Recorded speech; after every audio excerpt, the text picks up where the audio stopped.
नमस्कार दोस्तों, गुरुशरण क्लासेज के ऑनलाइन प्लेटफॉर्म पर आप सभी का हार्दिक स्वागत है। मैं अभिनंदन। हम पढ़ रहे थे मैथ और मैथ में अपनी संख्या पद्धति चल रही थी। संख्या पद्धति के अंदर अपनी 3 क्लासें हो गई थी। आज की अपनी चौथी क्लास है। हमने पहली क्लास देखी, फिर उसके पश्चात दूसरी और जो तीसरी क्लास थी वो हमने एमसीक्यू के माध्यम से की, क्वेश्चन आंसरों के माध्यम से। और आज हम ये चौथी क्लास लेकर के आज आया हूं। तो चौथी क्लास हम कॉन्सेप्ट पे आधारित क्लास करते हैं। फिर ये जैसे ही क्लास होती है फिर उसके पश्चात हम अगली जो क्लास लेंगे वो पर्सन और यानी एमसीक्यू के माध्यम से ली जाएगी। फिर से अगली क्लास जो भी होगी वो तो देखिएगा। आज संख्या पद्धति टॉपिक था। संख्या पद्धति के अंदर हम पढ़ रहे थे संख्या पद्धति, और संख्या पद्धति में आज देखते हैं हम अभाज्य संख्याएं।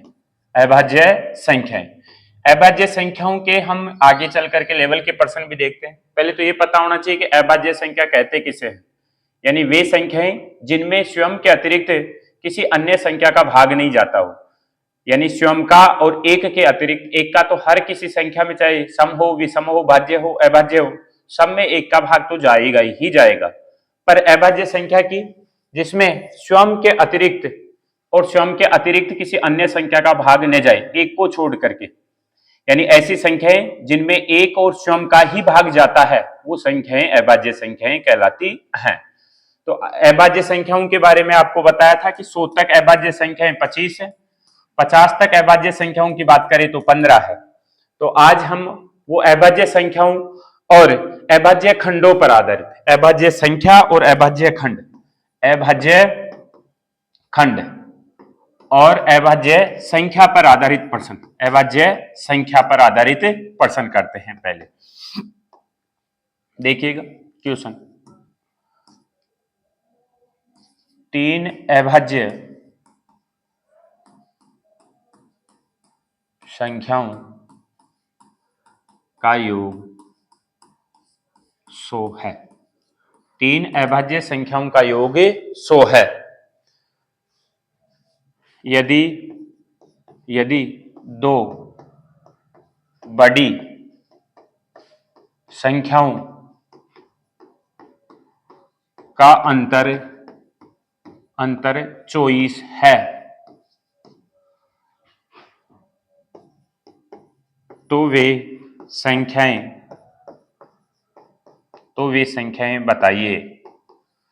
संख्याएं बताइए। देखिएगा, पहला क्वेश्चन है कि 3 अभाज्य संख्याओं का योग 100 है। कभी भी अगर 3 अभाज्य संख्याओं का योग 100 है, इसका मतलब है कि उन 3 के अंदर एक अभाज्य संख्या 2 शामिल है। एक अभाज्य संख्या 2 शामिल है। किसी भी कंडीशन में अगर 3 संख्याओं का योग सम आ रहा है, देखो यहां पे समी तो है, देखो 100 क्या है, सम संख्या, योग क्या आ रहा है, सम, और वो क्या आ रहा है, 100। अगर 3 अभाज्य संख्याओं का योग, 3 अभाज्य संख्याओं का योग अगर सम आता है, अगर योग सम आता है, तो वो कब संभव है, जब उनमें 1 2 शामिल हो, तभी ऐसा संभव है। अगर उनमें 2 शामिल नहीं होगा तो वो योग सम नहीं आ सकता। तो यहां पे योग आ रहा है 3 अभाज्य संख्याओं का, और आपको पता भी है कि 2 एकमात्र अभाज्य संख्या है। 2 एकमात्र अभाज्य संख्या है।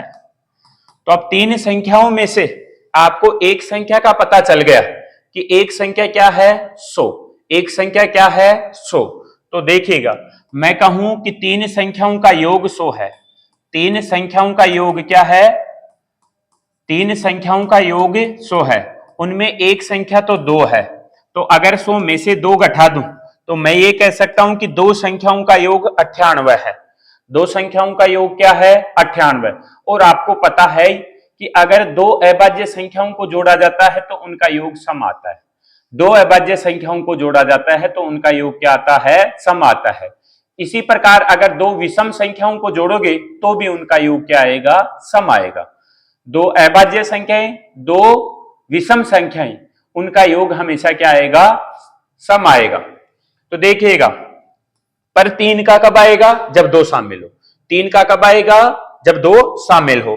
अब आपको पता है कि दो संख्याओं का योग 98 है और जो बड़ी संख्या, यदि दो बड़ी संख्याओं का अंतर 24 है, अंतर कितना है 24, आपको वो संख्याएं चाहिए। तो देखिएगा संख्या पद्धति के अंदर आप देखोगे कि योग है, योग के अंदर अगर आप अंतर जोड़ोगे और 2 का भाग दोगे तो बड़ी वाली संख्या आएगी। तो क्या आएगी? बड़ी वाली संख्या आएगी। तो 98 प्लस 24 कितना जाएगा? 98 प्लस 24। देखो आपने योग जोड़ा प्लस अंतर जोड़ा, अंतर कितना था 24, और 2 का भाग देंगे तो बड़ी वाली संख्या आएगी। तो 98 और 24 कितना जाएगा? 122। 122 में 2 का भाग दोगे तो कितना आएगा? 61। कितना आएगा? 61। तो अब आपको पता चला कि एक संख्या 61 है, दूसरी संख्या कैसे प्राप्त कर सकते हो? 98 में से 61 घटा करके, कि 98 में से अगर 61 घटा दोगे तो दूसरी संख्या आ जाएगी, और वो दूसरी संख्या क्या आएगी? 37। कितना बचेगा? 37। तो दूसरी संख्या क्या आएगी? 37। या तो ऐसे कर सकते हो, या जिस प्रकार से आपके पास में योग के अंदर अगर अंतर जोड़ा है, 2 का भाग दिया है तो बड़ी वाली संख्या आई है, इसी प्रकार अगर आप योग के अंदर से अंतर घटाओगे और 2 का भाग दोगे तो छोटी वाली संख्या आएगी। क्या आएगी? छोटी वाली संख्या आएगी। तो देखिएगा 98 में से 24 घटाना है तो 8 में से 4 जाएगा तो 4, और ये 7, 76। 76 बटे में 2, 76 में 2 का भाग दोगे तो क्या आएगा? 37। अगर हमें बड़ी वाली संख्या प्राप्त करनी है तो हमें अंतर जोड़ना है, 2 का भाग देना है, और अगर छोटी वाली संख्या चाहिए अपने को तो अंतर घटाना है, 2 का भाग देना है। देखो अपने को बड़ी वाली संख्या चाहिए तो हमने अंतर जोड़ा, 98 प्लस अंतर, अंतर कितने का था? 24 का। 24 जोड़ा और 2 का भाग दिया तो कितना आया? 61। ये कौन सी संख्या? बड़ी वाली। तो बड़ी वाली संख्या तो अंतर जोड़ने पे आएगी, और छोटी वाली संख्या अंतर घटाने पर। तो 98 माइनस 24 बटे में 2 बराबर 76 बटे में 2 बराबर 37। कितना आएगा? 37 आ जाएगा। तो बड़ी वाली संख्या 61, छोटी वाली संख्या 37, और एक संख्या का हमें पहले से पता था कि वो संख्या क्या है? 2, क्योंकि 3 अभाज्य संख्याओं का योग तभी सम हो सकता है जब उसमें 2 शामिल हो, अन्यथा हमेशा 2 अभाज्य संख्याओं का योग हमेशा सम जाएगा। हमेशा क्या जाएगा? सम जाएगा। अगर फिर से भी नहीं समझ में आया तो मैं कहूं कि दो संख्याओं को, जैसे कि दो संख्याओं पर आधारित प्रश्न हो कि दो संख्याओं का योग 80 है, दो संख्याओं का योग 80 है, यदि उन दो संख्याओं का अंतर, उन दो संख्याओं का अंतर 20 है, तो वे संख्याएं बताइए। तो वे संख्याएं बताइए, वे संख्याएं बताइए। देखिएगा मैंने कहा अगर अंतर जोड़ेंगे किसमें? योग में। योग में अंतर जोड़ेंगे, 2 का भाग देंगे तो बड़ी वाली संख्या आएगी। योग के अंदर अंतर घटाएंगे और 2 का भाग देंगे तो छोटी वाली संख्या आएगी। तो देखिएगा जैसे कि योग कितना है? 80। 80 योग है, इसमें अंतर जोड़ेंगे, अंतर कितना? 20, जोड़ेंगे 2 का भाग देंगे तो 80 प्लस 20 100, 100 बटे में 2 बराबर है 50। ये कौन सी संख्या होगी? बड़ी वाली, यानी बड़ी संख्या है। अपने को छोटी संख्या चाहिए तो योग के अंदर से अगर बड़ी संख्या घटाएंगे, 80 में से 50 घटाएंगे तो कौन सी आएगी? 30। तो छोटी वाली संख्या क्या आएगी? 30। ऐसे भी कर सकते हैं, या मैंने बताया कि योग में से अंतर घटाएंगे, अंतर कितना घटाएंगे? 20, और 2 का भाग देंगे तो छोटी वाली संख्या आएगी। तो 80 में से 20 जाएगा तो 60, 60 में 2 का भाग देंगे तो 30, तो छोटी वाली संख्या क्या आ जाएगी? 30। या आपने कोई सा भी एक नियम लगा लो, दूसरी संख्या आप घटा करके प्राप्त कर लो, दूसरी संख्या क्या कर लो? घटा करके प्राप्त कर लो।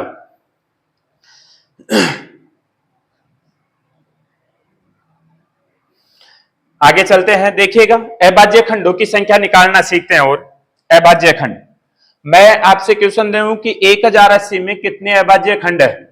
1080 में कितने अभाज्य खंड हैं? किसमें? 1080 में कितने अभाज्य खंड हैं? तो अभाज्य खंडों के लिए आप देखो कैसे निकालोगे। आप 1080 निकालिएगा, 1080।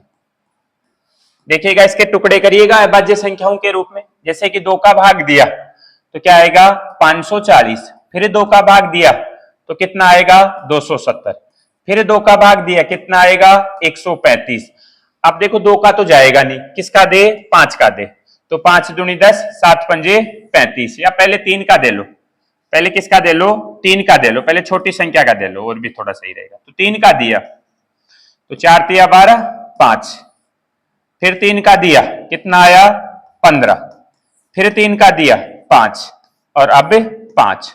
देखो ये सारे ही अभाज्य खंड है, तो देखो 1 2 3 4 5 6 7, तो इस 1080 के अभाज्य खंड कितने आए, अभाज्य खंड कितने आए, कितने आए 7, 1 2 3 4 5 6 और ये 7, तो अभाज्य खंड कितने हैं 7, कितने हैं 7। तो अभाज्य खंडों की संख्या आई 1080 की 7, अभाज्य खंड कितने 7। आप डायरेक्ट भी कर सकते हो, 1080 के डायरेक्ट भी टुकड़े कर सकते हो। तो देख लीजिएगा 1080 में कितने अभाज्य खंड हैं। देखिएगा पावर वाले प्रश्नों में कैसे करोगे, पावर वाले प्रश्नों में कैसे करोगे, देखिएगा जैसे 84 की पावर है 143, 84 की पावर है 143, इसके अभाज्य खंड बताने हैं, अभाज्य खंड बताने हैं, अभाज्य खंड निकालने। आपको 84 के ही टुकड़े करने हैं, आपको 84 के टुकड़े करने हैं, और कैसे टुकड़े, अभाज्य खंडों के रूप में 84 के टुकड़े करने हैं। वैसे तो 84 को क्या लिख सकते हो, 21 4 84, और 4 को तोड़ोगे तो 2 गुणा 2, और 21 को तोड़ोगे तो 3 गुणा 7, 3 गुणा 7, यानी आप डायरेक्ट करना चाहो 84 को तो 21 गुणा 4, और 21 को तोड़ोगे तो क्या लिखोगे 3 गुणा 7 गुणा, देखो 4 को तोड़ोगे तो क्या लिखोगे 2 गुणा 2। ये सारे ही अभाज्य खंड है, सारे ही क्या है अभाज्य खंड हैं। तो इसके केवल 84 की बात करें, केवल किसकी बात करें 84 की, तो 84 के अभाज्य खंड कितने निकल करके आए 4, 84 के अभाज्य खंड कितने निकल करके आए 4 निकल करके आए। पर इसके ऊपर तो पावर 143 है, पावर कितनी है 143, तो मैंने कहा ऐसे कर सकते हो डायरेक्ट, अगर इजीली करना है तो 84 किसका भाग दोगे 2 का, कितना जाएगा 42, फिर 2 का दोगे कितना आएगा 21, फिर किसका दोगे 3 का, फिर कितना आएगा 7, फिर 7 1। तो देखो अभाज्य खंड कितने आए 1 2 3 4, कितने आए अभाज्य खंड 4, किसके आए 84 के, पावर है 143, तो जितने पावर है जो अभाज्य खंड निकलते हैं उस पावर से गुणा करेंगे इसको, यानी 184 के अंदर 4 अभाज्य खंड हैं, तो ऐसे 84 143 बार है, कितनी बार है 143 बार है।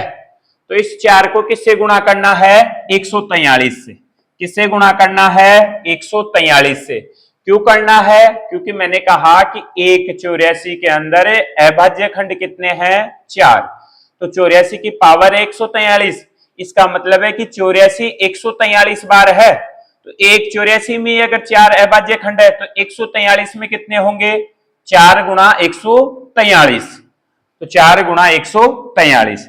देखिएगा 4 तिया 12 का 2 हाथ की 1, 4 चौका 16 और 1 17 का 7 हाथ की 1, 4 एकम 4 रेख 5, यानी 572, यानी 572।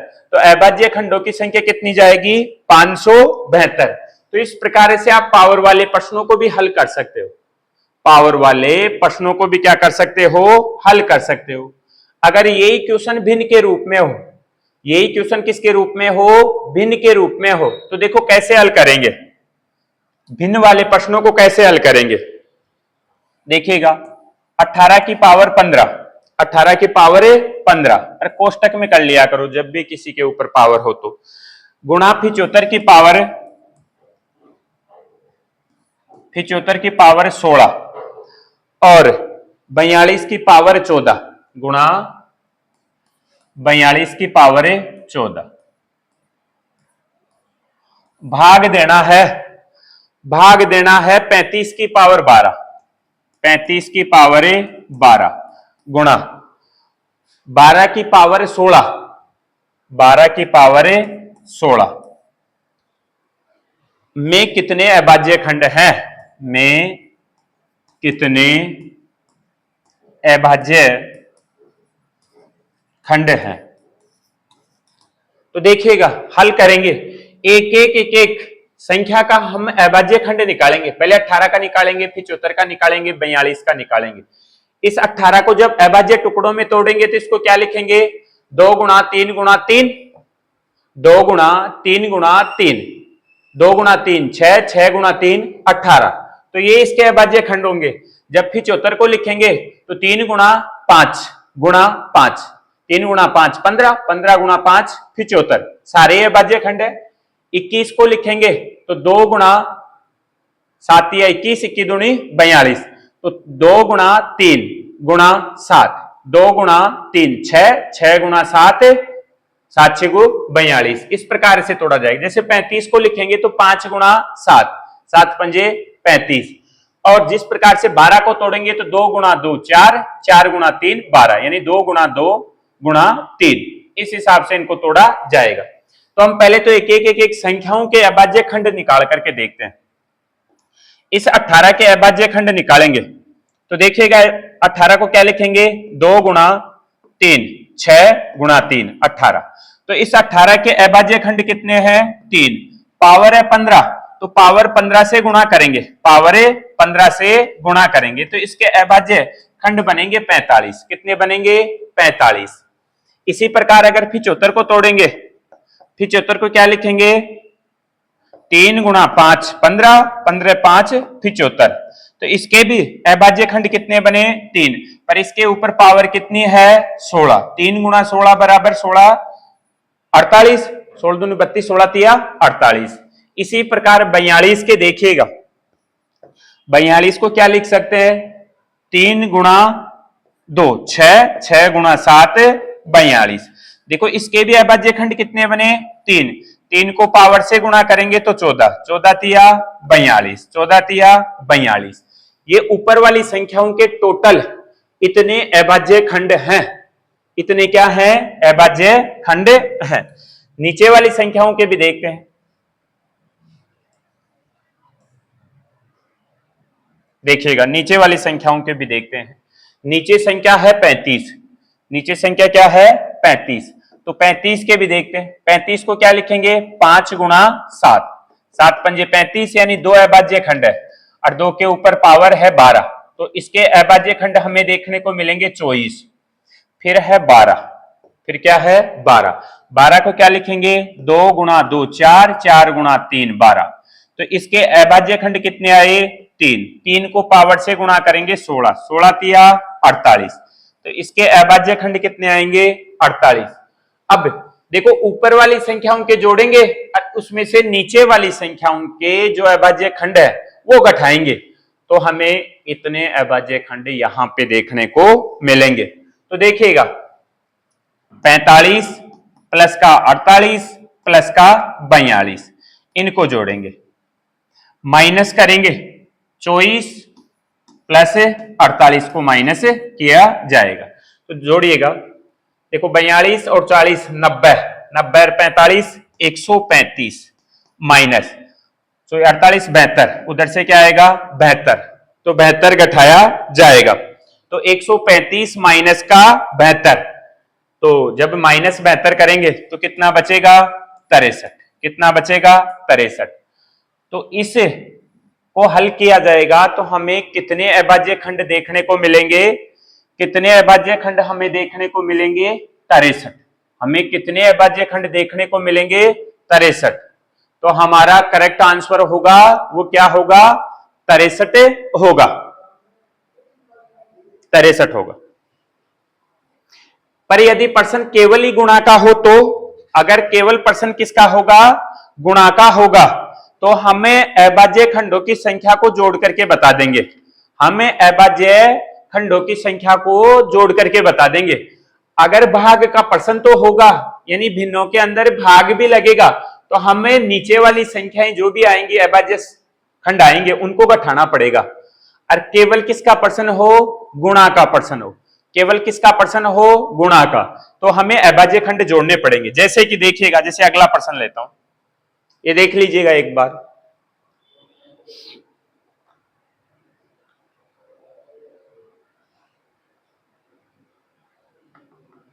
देखिएगा अगला, देखिएगा 24 की पावर 15, 24 की पावर है 15 गुणा 17 की पावर 13 गुणा और 18 की पावर 43, 18 की पावर 43 में अभाज्य खंडों की संख्या बताइए। परिणाम में कितने अभाज्य खंड आएंगे? अभाज्य खंड, अभाज्य खंड, तो अभाज्य खंडों की संख्या बतानी है आपको। तो करिएगा, आपके पास में 30 सेकंड का समय है, करिएगा। देखिए जो बताया है वो कर सकते हो कि नहीं कर सकते।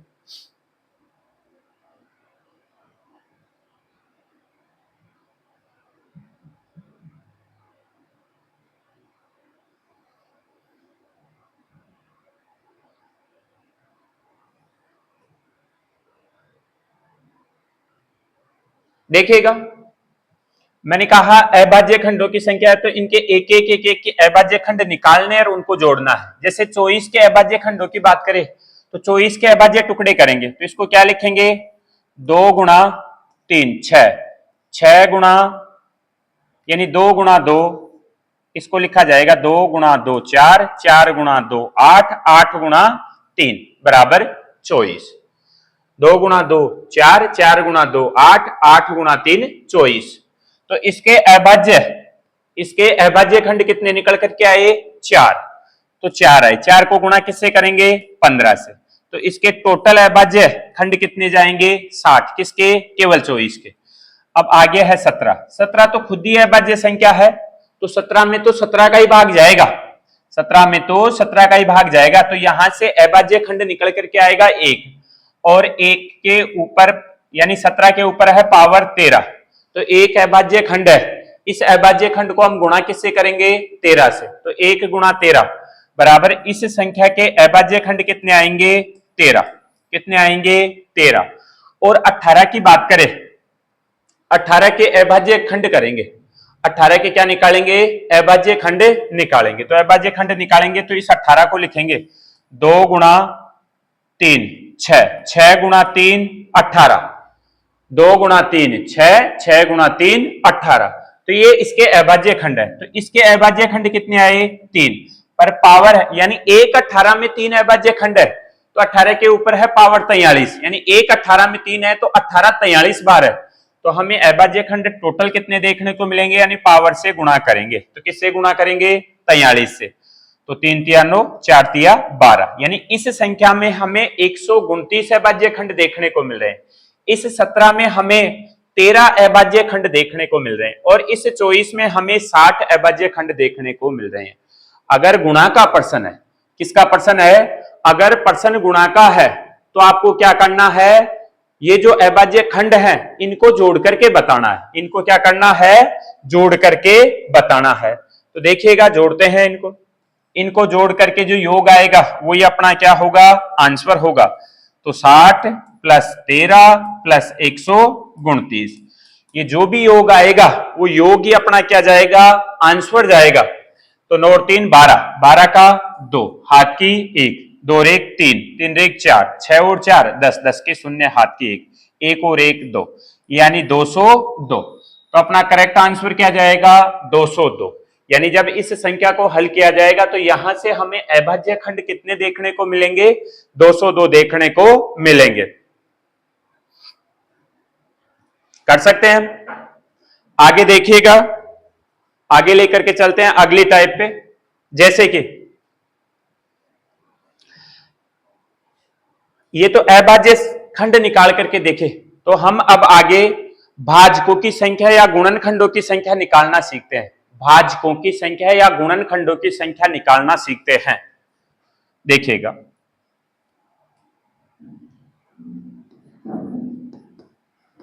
भाजकों की संख्या, भाजकों की संख्या या गुणनखंड, या गुणनखंड निकालना, भाजकों की संख्या या गुणनखंड निकालना देखते हैं। देखिएगा, इसका मतलब है कि जैसे कोई संख्या है तो उसमें ऐसी कितनी संख्या है कि वो पूर्णतः उससे या भाग जाता हो, उनमें पूर्णतः विभाजित हो। जैसे कि बात करें 120, जैसे कि मैंने कहा कि 120, क्या कहा 120, 120 को कुल कितनी संख्याओं में पूर्णतः भाग दिया जा सकता है, यानी 120 के अंदर भाजकों की संख्या बताइए, 120 के गुणनखंड बताइए, 120 के ऐसे कितने भाजक हैं जो भाग दे सकते हैं भाजकों की संख्या। तो 120 में आपको भाजकों की संख्या बतानी है, भाजकों की संख्या, भाजकों की संख्या 120 में। तो देखिएगा 120 में भाजकों की संख्या निकालते हैं। अब 120 के आप टुकड़े करो, 120 के क्या करो, टुकड़े करो। तो 120 के टुकड़े करते हैं, 120 के टुकड़े करते हैं। तो 120 के पहले तो फिर वही जो पीछे बताया मैंने, हम इसके डायरेक्ट टुकड़े कर सकते हैं, पर डायरेक्ट टुकड़े न करके पहला ही पर्सन है इसलिए फिर से 120 के ऐसे टुकड़े करते हैं। 120 दो का भाग देंगे 60, फिर दो का देंगे 30, फिर दो का देंगे 15, फिर 3 का देंगे 5, फिर 5 1। तो देखिएगा इसके टुकड़े किया तो 2 की पावर 3, फिर 3 की पावर 1 गुणा 5 की पावर 1, यानी 120 को हम इस रूप में लिख सकते हैं, 120 को हम इस रूप में लिख सकते हैं, पावर के रूप में अभाज्य टुकड़ों में हमने इसको लिखा है। अब याद रखना भाजकों की संख्या चाहिए, तो यहां पे जो भी पावर है, यहां पे जो भी पावर है, इस पावर में आप 1 जोड़ोगे, पावर में क्या करोगे, पावर में 1 प्लस करेंगे, पावर में 1 प्लस करेंगे। यहां पे पावर कितनी है 3, तो 3 प्लस 1, यहां पे देखिएगा गुणा, देखो 3 प्लस 1 करेंगे तो यहां से 4 निकल करके आ जाएगा।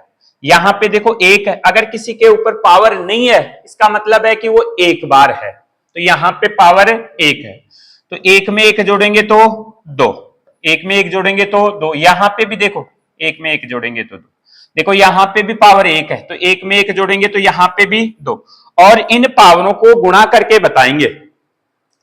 ये जो भाजकों की संख्या चाहिए तो हमने पावर में 1 1 जोड़ा तो 4 आया, यहाँ पे 3 में 1 जोड़ा तो 4, 1 में 1 जोड़ा तो 2, 1 में 1 जोड़ा तो 2, 4 गुणा 2 8, 8 गुणा 2 बराबर 16। तो यहां पे हमें भाजकों की संख्या कितनी देखने को मिलेगी, 16, कितनी देखने को मिलेगी, 16 हमें भाजकों की संख्या देखने को मिलेगी। देखिएगा कर पाएंगे, एक और देखिएगा, एक और देखिएगा, जैसे कि 2280, 2280 में भाजकों की संख्या बताओ, में भाजकों की संख्या बताओ, भाजकों की संख्या बताओ, संख्या बताओ। तो मैंने कहा इसके अभाज्य टुकड़े करेंगे, तो देखिएगा जैसे कि 2 का भाग दिया तो 1 1 4 0 यानी 1140, फिर 2 का दिया तो 5 7 0 570, फिर 2 का दिया 2 8 और 5, फिर देखो 2 का तो जाएगा नहीं अब, क्योंकि विषम संख्या है, विषम संख्या में 2 का कैसे जाएगा। अब देते हैं इसमें 3 का देते हैं, तो 9 तिया 27, देखो 3 का दिया 9 तिया 27 और 5 तिया 15, अब 5 का देते हैं, गुणीपण 95 और 19 का दिया 1। अब इसको लिखते हैं, देखो 2 तो कितनी बार है 3 बार, 2 तो कितनी बार है 3 बार, देखो 3 कितनी बार है 1 बार, देखो 5 कितनी बार है 1 बार, देखो 19 कितनी बार है 1 बार। ये हमने इसको पावर के रूप में लिखा, किसके रूप में लिखा, पावर के रूप में लिखा। अब जब पावर के रूप में लिखा है, मैंने अभी नियम बताया कि पावर में 1 1 जोड़ेंगे, पावर में क्या जोड़ेंगे 1 1 जोड़ेंगे। तो देखो पावर में 1 1 जोड़ेंगे, जैसे यहां पे है पावर 3, कितनी है 3, तो 3 में 1 जोड़ेंगे तो क्या आ जाएगा 4, यहां पे पावर कितनी है 1, तो 1 में 1 जोड़ेंगे तो यहां पे क्या हो जाएगा 2, यहां पे क्या है पावर 1, 1 में 1 जोड़ेंगे तो 2, यहां पे पावर कितनी है 1, 1 में 1 जोड़ेंगे तो 2, ये हो जाएगा। तो देखिएगा गुणा करिएगा, 4 गुणा 2 8, 8 गुणा 2 16, 16 गुणा 2 32, कितना आएगा 32, कितना आएगा 32। तो भाजकों की संख्या कितनी आएगी 32। भाजकों की संख्या कितनी आएगी, भाजकों की संख्या, तो भाजकों की संख्या कितनी जाएगी, 32। तो हमारा करेक्ट आंसर होगा 32। कर सकते हैं, कर सकते हैं। जैसे देखिएगा, जैसे कि 1000, जैसे कि 1000 में भाजकों की संख्या बताओ, भाजकों की संख्या बताओ, भाजकों की संख्या बताओ, भाजकों की संख्या बताओ। देखिएगा, अब 1000 में मैंने कहा 1000 में हम इसको अभाज्य खंडों में तोड़ते हैं, 2 का भाग देंगे 500 आएगा। 2 का वैसे तो डायरेक्ट गुणा कर सकते हैं कि 10 गुणा 10 गुणा 10 है ये, और 10 को हम 2 गुणा 5 2 गुणा 5 2 गुणा 5 में तोड़ सकते हैं। पर फिर भी देखिएगा एक बार, तो 2 का भाग देंगे तो कितना आएगा, 250। फिर 2 का भाग देंगे तो कितना आएगा, 125। 125 में 5 का जाएगा 25, फिर 5 का देंगे 5 बार, और फिर 5 का यानी 1, यानी 2 की पावर 3 गुणा 5 की पावर 3, ये इसके अभाज्य खंड आएंगे। तो देखिएगा, देखो अब 2 यहां पे 3 बार है, तो 3 में 1 जोड़ेंगे, यानी पावर के अंदर 1 प्लस करना है, 4 गुणा, यहां पे भी कितनी बार है, 5, 3 बार, तो 3 में क्या करेंगे, 1 जोड़ेंगे, तो कितना आएगा, 4, तो 4 गुणा 4 कितना जाएगा, 16। तो यहां से भाजकों की संख्या कितनी देखने को मिलेगी, 16 देखने को मिलेगी। कितनी मिलेगी, 16 देखने को मिलेगी। इस 16 में से अगर आपसे ये कहे कि ये जो टोटल जो भाजक 16 है, ये जो टोटल भाजक जो 16 है, इनमें अभाज्य भाजक कितने हैं, अभाज्य भाजक कितने हैं, अभाज्य भाजक कितने हैं।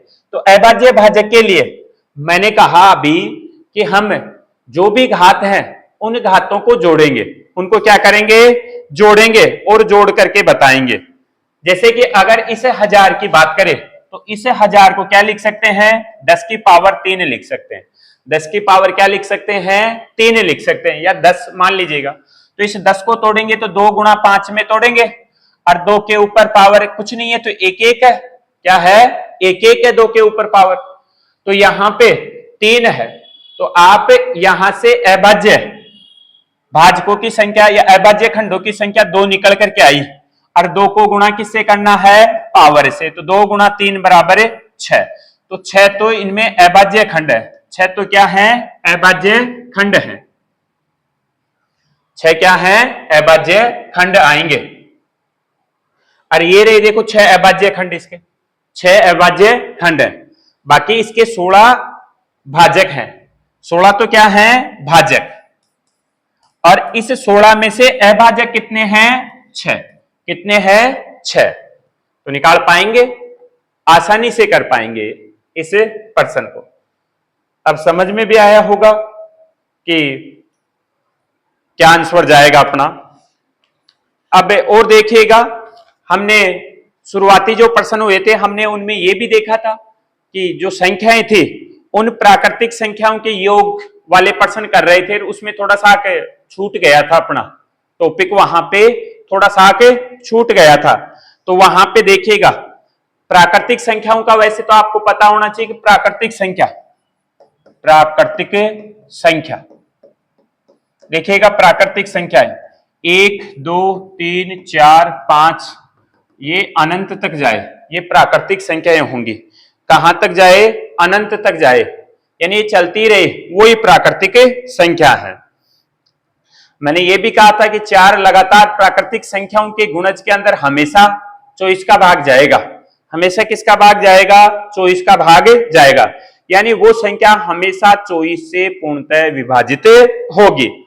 फिर हमने n प्राकृतिक संख्याओं के योग का सूत्र देखा था, n प्राकृतिक संख्याओं के योग निकालना। तो योग के लिए हम कर रहे थे n कोष्टक चलो n+1/2। n का मतलब है यहां पे अंतिम मान, n का मतलब क्या है, अंतिम मान, n का मतलब क्या जाएगा, अंतिम मान। जैसे मैं कहूं कि 50 तक की प्राकृतिक संख्याओं का योग बताइए, या मानिएगा कि 100 तक की प्राकृतिक संख्याओं का मान बताइए, 100 तक की प्राकृतिक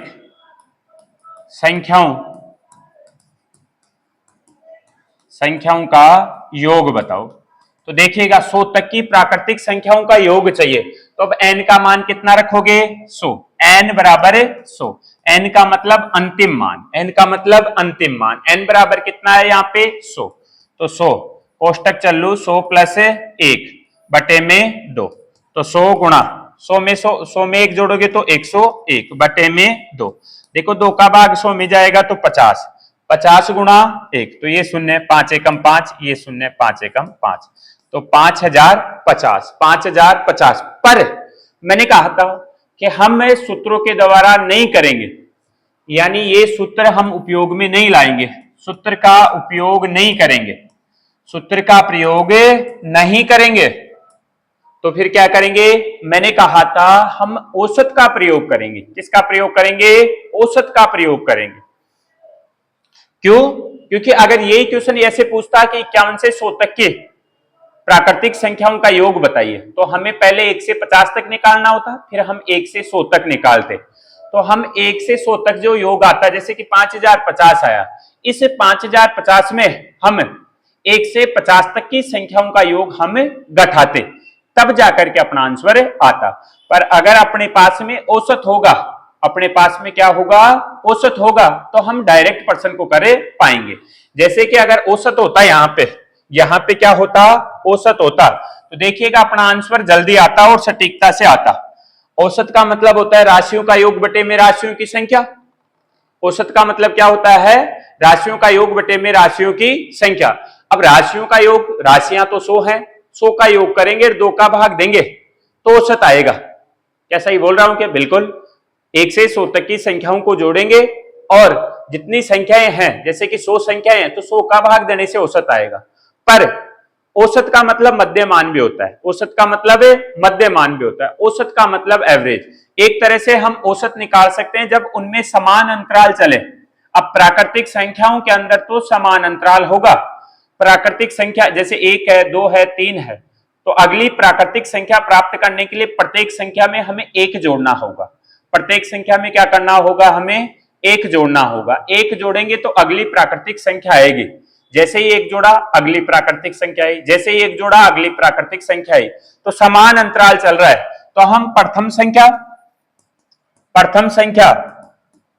प्लस अंतिम संख्या बटे में 2, तो देखिएगा पहली संख्या 1 होगी, दूसरी संख्या क्या होगी 100 बटे में 2, तो 101 बटे में 2, 101 में 2 का भाग देंगे तो कितना आएगा 50.5, कितना आएगा 50.5। ये क्या आया, औसत। ये क्या आया, औसत। हमें औसत नहीं बताना है, हमें क्या बताना है, योग बताना है। क्या बताना है, योग बताना है। तो औसत गुणा संख्या, औसत गुणा संख्या, संख्याएं कितनी हैं 100, संख्याएं कितनी हैं 100, तो 50.5 को गुणा किससे करेंगे 100 से। अगर 100 से गुणा करेंगे तो अपने पास में 5050 ही आएगा, 5050 ही आएगा, तो अपना करेक्ट आंसर जाएगा 5050। तो कर पाएंगे आसानी से। बाकी हम एक और क्लास लेकर के आएंगे इस संख्या पद्धति की, और जो अपनी जो अगली क्लास होगी उस क्लास के अंदर हम इस टॉपिक को कंप्लीट कर लेंगे, संख्या पद्धति को। वैसे अब चाहे तो अभी 3 से 4 टाइपें बची हुई हैं, तो सामान्यतः जब 3-4 टाइपें होंगी तो 1 से 1.5 घंटे की क्लास और चाहिए। तो हम अगला जो टॉपिक लेकर के आएंगे, उस अगले टॉपिक के अंदर हम जो बाकी बचा हुआ अपना संख्या पद्धति का, वो हम अगली क्लास में करेंगे। तो आज के लिए अपने क्लास में इतना ही, बाकी हम मिलेंगे अगली क्लास में, और आगे 1-2 रोज बाद से आपको मैथ की क्लास रोज देखने को मिलेगी। तो आप इस चैनल को सब्सक्राइब करिएगा, अपने जो सहपाठी हैं उनके साथ में शेयर करिएगा। Thank you. जय हिंद, जय भारत।